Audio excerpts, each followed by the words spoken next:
This episode of Bartholomew Town is brought to you by the University of Rhode Island Online, Newport Film, Navigant Credit Union, Half Street Group, and Health Source RI for employers.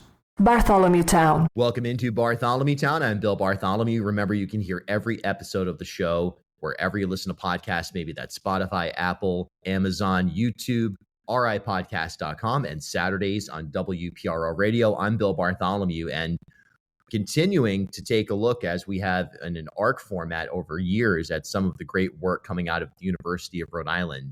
And today we speak with Brennan T. Phillips. He's an associate professor of engineering and specifically ocean engineering. Brennan specializes in the development and application of novel instrumentation for oceanographic research. His current research topics include low light imaging of deep sea biology and bioluminescent soft robotic manipulators, hydraulic systems, distributing sensing, and low-cost, lightweight methods for ocean exploration. Dr. Phillips, thanks so much for your time today. Thanks so much, Bill. Nice to be here. You know, right out of the gate, a lot of people, when we hear blue economy or we hear blue tech or anything like that, their initial thought is, okay, wind turbines. And that is certainly sensible because from a branding standpoint, that's been something that has been really kind of a hot topic and something that a lot of people confront. Sometimes in a political context, sometimes appropriately in an energy context. But really, when we talk about the blue economy, oceanography is in many ways I suppose tourism and fisheries are at the entry point and the long-standing history that we have here in Rhode Island with the ocean. But I think oceanography and specifically ocean tech, things like smart bay and exploration, they're such critical components. I guess give us the overview of your work and kind of how it fits into the broader ecosystem of blue tech, blue economy, and ocean related industries here in Rhode Island. Sure. I think you're right. You know, blue tech is a very broad term. It covers a lot of things beyond offshore energy, you know, wind turbines and all that sort of thing. It gets into aquaculture. It gets into defense, it gets into exploration, it gets into search and rescue. I mean, there's so many ways that we could get into how technology is used in the ocean, and that's all of blue tech. Where I sit at the University of Rhode Island is I think where kind of the story begins for innovation. You know, that's our job here, is to come up with new ideas, test them, explore with them, and work with students, you know, who is really the next generation that's coming up into it, to do all of that work. And they can go on to either work in existing companies or start their own companies. You know, we call that translation, you know, moving things out of the university and into the actual economy, the blue economy in this case. That's such an interesting and important arena. In fact, right now, a couple of months ago, I've offered this anecdote on the podcast before, so listeners their eyes may be rolling back because I think I said it about a month ago, but I was at an event at MIT called Space Day, and really we're listening to panels on space exploration. And I got to speak with a forthcoming NASA astronaut, and I asked the question. I said, some of the oceanographic and blue tech research that's happening in Rhode Island, does that apply to space tech as we start to see more, whether it's autonomous vehicles or sensors being deployed in outer space? And they were like, yeah. And in many ways, that makes Rhode Island and the work that you do certainly ocean-centric, but this is technology that is going to be applied in other realms as we move forward into more space tech. Do you see yourself as, kind of developing technology and research methodology that is going to be applied beyond the ocean? Certainly. And some of the work I'm doing right now is a bit cross-domain, you might say, between aerial work and underwater work as well. The connections into the space industry or space exploration, it's hard and expensive to get there, and the ocean is our best analog to that. So, you know, that astronaut is 100% correct.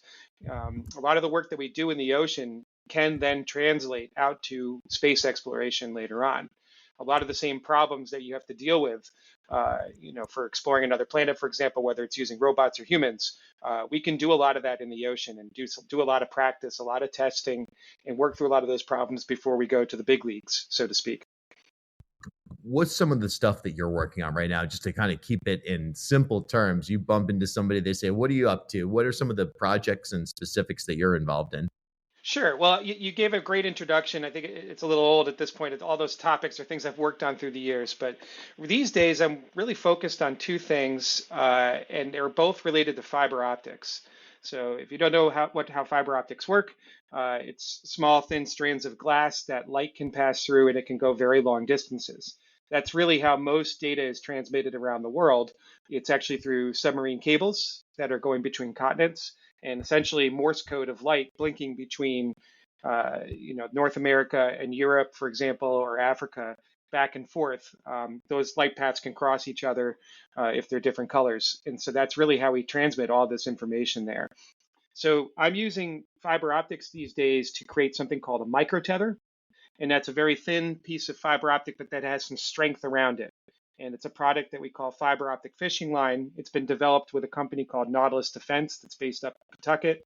Really cool company doing advanced textiles, taking a lot of those old machines that came out of Rhode Island, industrial revolution, weaving machines, looms, and that kind of thing, and turning them into computer controlled machines that can do some really interesting things that are out there.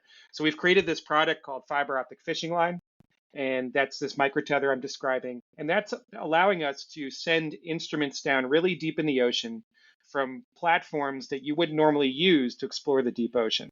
We usually use a large ship to get out there and work in deep water. We can now do that with a small coastal vessel or even with a drone. And that's kind of one of the main thrusts of my lab right now is doing that type of work using drones. So flying offshore, deploying sensors, getting that live feed data transmission through that fiber optic and getting it back to land. That's one thing. And then the other thing, again, back to related to fiber optics, is this is going to sound very sci-fi, but you can actually send light down along fiber optic and it changes a little bit. The light adjusts a little bit depending on the temperature experiences and the strain it feels. That can be acoustics, that can be sound, that can be seismics. And if you know how fast the light is moving, which is consistent in glass, you can use it kind of like a light echo sounder. And the entire length of fiber optic, and these things can be tens or hundreds of kilometers long, becomes an entire array of sensors. So you can sense temperature across the ocean in theory, or listen across the ocean in theory, if the technology gets to that point. We're not there yet, but I'm working with some of the systems that are out there available commercially, and then taking them to the next level and working with them underwater.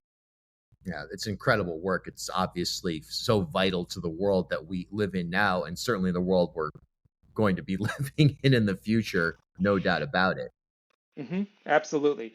I guess I missed one other thing that's really kind of cool. It seems to grab people's attention. We embrace rapid prototyping and 3D printing. So a lot of people have 3D printers at home now. That's awesome. We love our 3D printers and we use them all the time to make new things quickly that go in the ocean.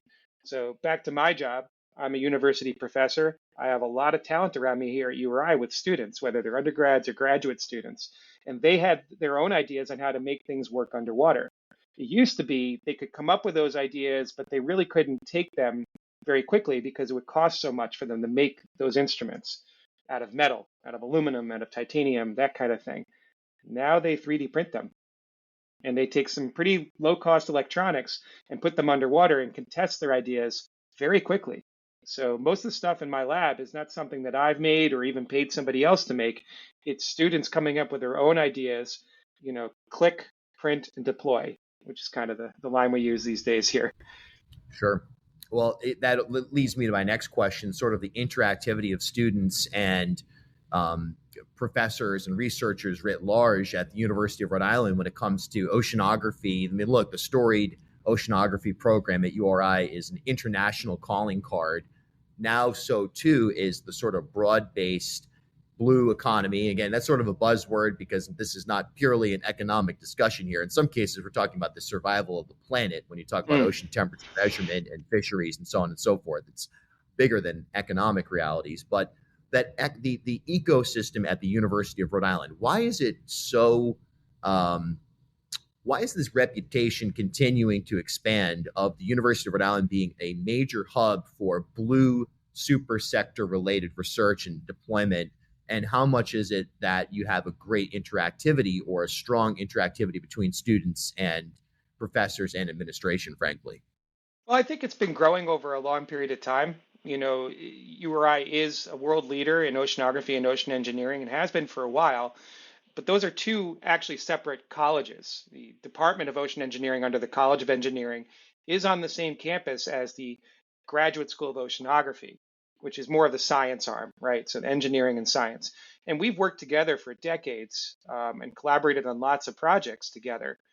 Now, thanks to the voters of the state of Rhode Island, so thank you, Rhode Island, for this, and the couple bonds that were passed over the past two rounds, we are now building infrastructure. It's almost done. We have an ocean robotics lab here right on campus where we're taking all of the robotics people that were both in the oceanography school and in the ocean engineering school and doing something that no university ever does and put them in the same building, two colleges, and we're going to put them together in one building.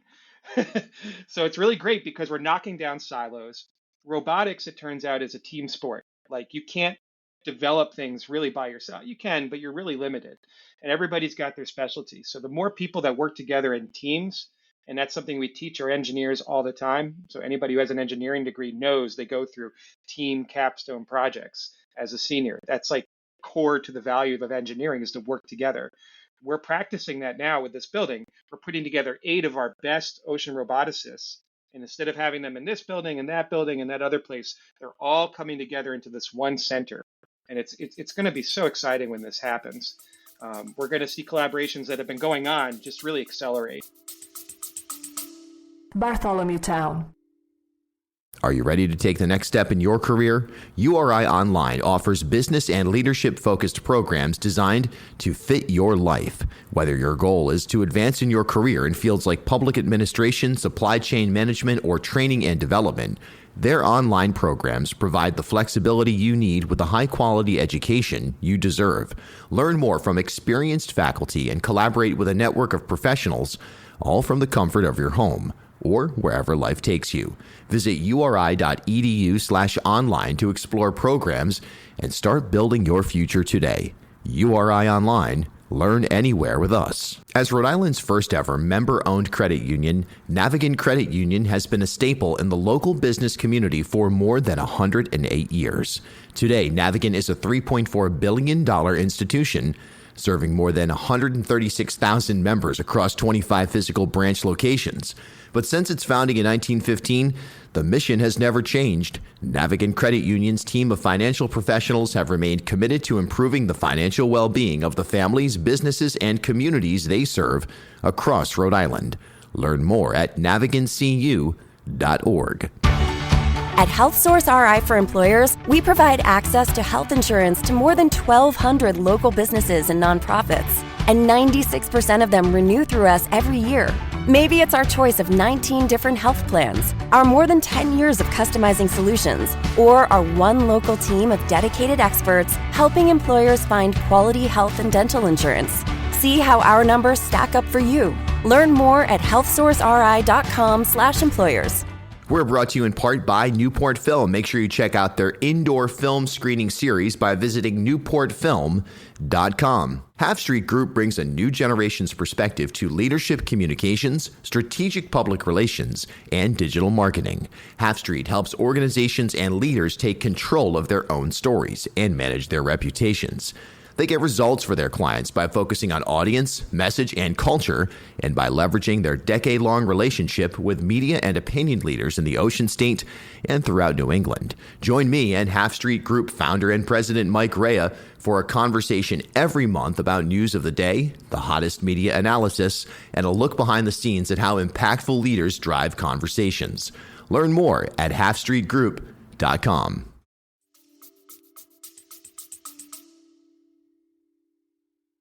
Yeah, that key word is collaboration. And you mentioned the voters of Rhode Island. It's critical when you think about that bond that was passed. Look, whether it's Commerce Rhode Island, I think under the Raimondo administration here in Rhode Island, that's when we really started to hear time and time again about, hey, blue economy, that's our super sector. That's something Rhode Island has to own. But let's not forget the history. Governor Don Carcieri, by the way, a Republican, for those who are suddenly, wind tech is super woke and only something that far left has come up with.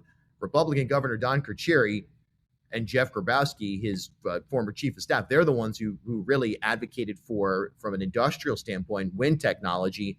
We can go all the way back through history. Tourism is a part of the blue economy. Fisheries go back to indigenous times. So this is nothing new, and it's always been a story about collaboration and elevating the specifics of the blue sector, if you will, to the forefront of the work that we're doing. So that collaboration, that suspension of silos, if you will, at the University of Rhode Island, that seems to me how Rhode Island is going to continue to grow and continue to plant the flag as a leader in blue tech. Is that fair to say that you're going to need to see, from your standpoint, we're going to need to see from the outside, more and more collaboration, more and more investment across academia, the business sector, if you will, and certainly government, in order to grow the types of programs that you're working on and that the University of Rhode Island is tapped into? Is that a fair statement?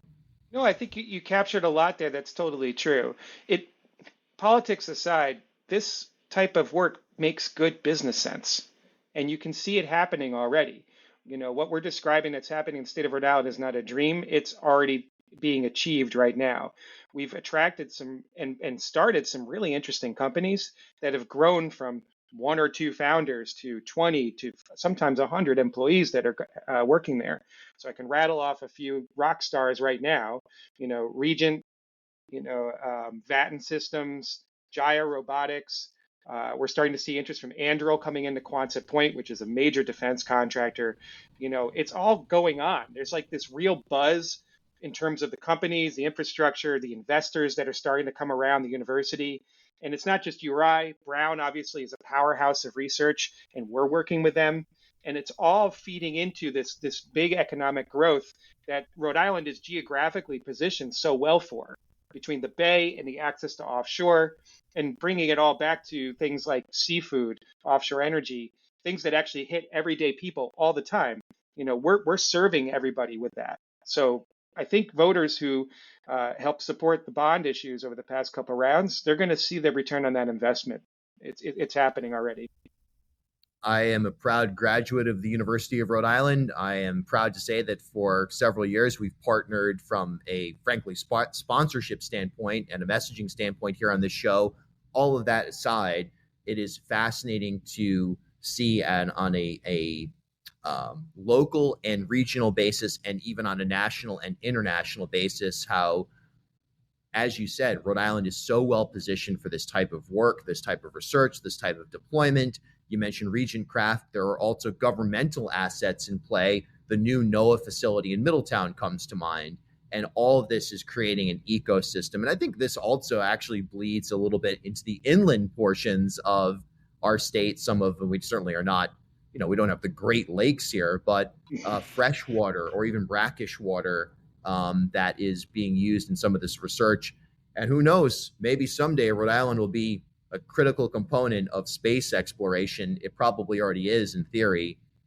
Let me ask you this as a final question. Where do you want to see in the next 5 to 10 years? What are some of the biggest or most important bullet points that you'd like to see, whether it's from a need standpoint in terms of additional governmental investment or private sector investment, or just in terms of even the public's awareness of what's actually happening in the state of Rhode Island in real time?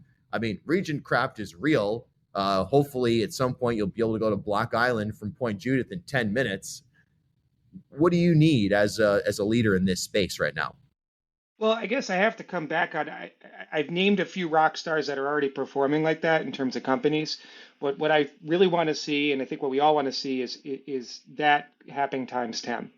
So, development work that's happening up at Quonset Point to Point there, and also up in Bristol. There's a lot of focus right now on building innovation campuses there. Some of them have already been built right now. There's one up in Providence, and so let's use those to really kind of grow and bring jobs into the state and turn this into, the Silicon Valley of the East Coast. That's a buzz term that I didn't come up with, but we are talking like that right now. And we've seen a checkered history, so to speak, in Rhode Island of like, how do we really like break out of it and punch above our weight? I think this is our ticket. I think blue tech is our ticket in terms of Rhode Island getting there. So I think we're seeing it starting to accelerate, and I think it's just going to keep going. And I'm really proud to be a part of that. Yeah, I couldn't agree more. I think sometimes we go, oh man, Hasbro left. That just proves that the state is doomed. And while there are questions around why Hasbro left and what sort of employment ecosystem or otherwise ecosystem exists for a tech company, really at this point of that nature to exist, everybody should take a step back and look at the work that's already happening in blue tech and some of the leadership we have here. Trust me, Rhode Island is on the national and even on the global stage in this department. All you have to do is go to other academic or tech-oriented environments and say you're from Rhode Island, and within 5 minutes, these types of conversations come up. Dr. Phillips, thanks so much for your work. Thanks to the University of Rhode Island for their continued investment in our state's contemporary landscape and future. And good luck as you continue to pursue some of these. If I could do it over again, sometimes I wonder if I would want to be in your, I'd love to be a part of that program that you're offering, because it's such a fascinating space. Well, thanks, Bill. You still can. And this is a really cool show that you're doing. So thanks for having me on board with it. Yeah, my pleasure. Okay. At HealthSource RI for Employers, we provide access to health insurance to more than 1,200 local businesses and nonprofits. And 96% of them renew through us every year.